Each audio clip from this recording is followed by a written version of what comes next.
hebdomadaire. Est-ce que je peux vous rendre visite?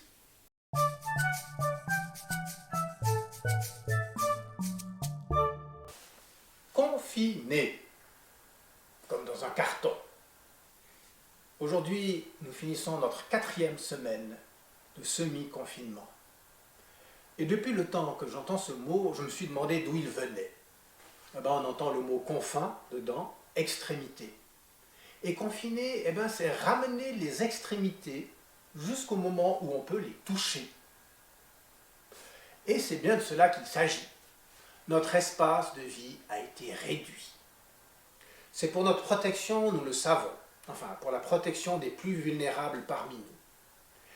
Mais il est indéniable que ce confinement nous empêche de nous déployer complètement. Comme un oiseau en cage, nous pouvons vivre, mais sans déployer nos ailes pleinement. Notre être est limité, notre vie aussi. Le jour de Vendredi Saint, nous nous souvenons que Jésus a lui aussi été confiné dans un tombeau, scellé par une lourde pierre. Cette mise au tombeau, elle est la conséquence d'un confinement peut-être encore plus important. Jésus a été jugé, et ce jugement l'a réduit, l'a confiné à rien. Jésus est le Fils de Dieu, et il lui a été rétorqué « Tu n'es pas tant que cela, tu n'es qu'un imposteur ». Et la condamnation a été encore pire. Tu mérites la mort, tu ne vaux rien d'autre qu'un tas de poussière. Tu n'es qu'un paresseux, tu n'es qu'une grande bavarde, tu n'es qu'un menteur, tu n'es qu'une étrangère, tu n'es qu'un bon à rien.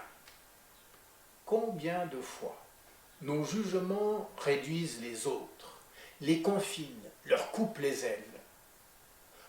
Combien de fois aussi avons-nous subi nous-mêmes de tels jugements qui ont été de véritables cages, qui nous ont empêchés de prendre notre envol? C'est pour cela que nous devons être extrêmement attentifs à nos paroles sur les autres. Sont-elles des paroles de vie, qui ouvrent des perspectives, qui dessinent un avenir qui réjouit? Ou sont-elles des paroles qui confinent, qui réduisent l'autre? Les autorités juives, celles à qui le peuple a confié le soin de porter un jugement éclairé, basé sur des faits confirmés, ces autorités-là ont déclaré Jésus qu'il méritait la mort. Elles l'ont déclaré bon à rien, bon pour le néant. À Vendredi Saint, Jésus a rejoint toutes ces personnes qui, une fois ou l'autre, ont entendu qu'elle n'était bonne à rien. Comme elle, il a été crucifié, empêché de prendre son envol. Quelle souffrance! Avec Jésus, nous sommes frères et sœurs en souffrance, en confinement. Frères et sœurs à qui l'on a coupé les ailes. À lui, comme à nous, on a refusé le statut d'enfant de Dieu. Cela, Dieu ne l'a pas supporté. Qui est ce tribunal juif pour décider à sa place qui est son fils, qui est sa fille? Qui sont ces juges qui décident qu'une telle est bonne à rien, qu'un tel est un vaurien? Pâques est le jour où Dieu a mis les points sur les i. C'est moi qui décide qui est mon fils, qui est ma fille. Et je vous le montre. Mon fils est destiné à la vie. Je lève ce confinement mensonger auquel vous l'avez réduit. Je casse votre jugement meurtrier et je le rends à sa plénitude.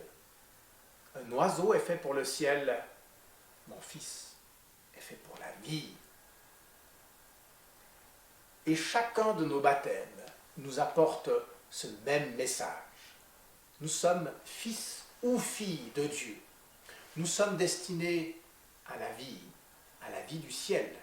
une vie sans limite.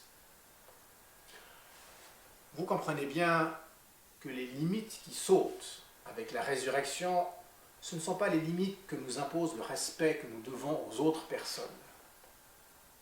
Les limites qui sautent, ce sont celles des faux jugements, qui sont si souvent portés sur nous et que nous portons aussi si souvent sur les autres.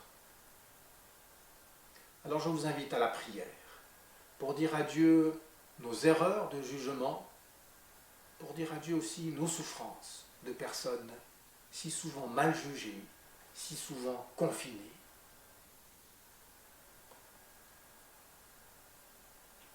Notre Dieu, devant la croix, devant cette terrible erreur de jugement, nous nous rendons compte que nous sommes aussi bien des mauvais juges que des victimes en souffrance. Combien de fois avons-nous porté de jugements réducteurs sur les autres ou sur nous-mêmes? Combien de fois avons-nous coupé les ailes de ceux qui nous entourent? Nous t'en prions, notre Dieu, pardonne-nous. Apprends-nous à ouvrir des fenêtres d'espérance plutôt qu'à fermer des portes d'avenir. Combien de fois avons-nous souffert de jugements à l'emporte-pièce? Combien de fois avons-nous dû nous recroqueviller dans un espace qui nous était assigné?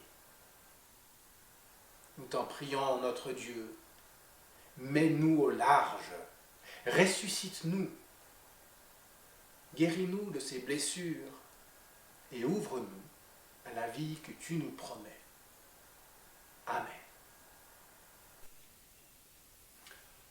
Avant de vous quitter, j'aimerais encore vous donner 2 informations concernant Pâques. D'abord, vous inviter avec tous les paroissiens à rejoindre le culte qui sera sur la télévision suisse romande, la 2e chaîne, à 10h, le dimanche de Pâques. Et puis l'autre chose, vous dire qu'on vous invite aussi dans le cadre de la paroisse ou encore ailleurs à vous appeler les uns les autres pour vous souhaiter une joyeuse Pâques, le dimanche de Pâques bien sûr.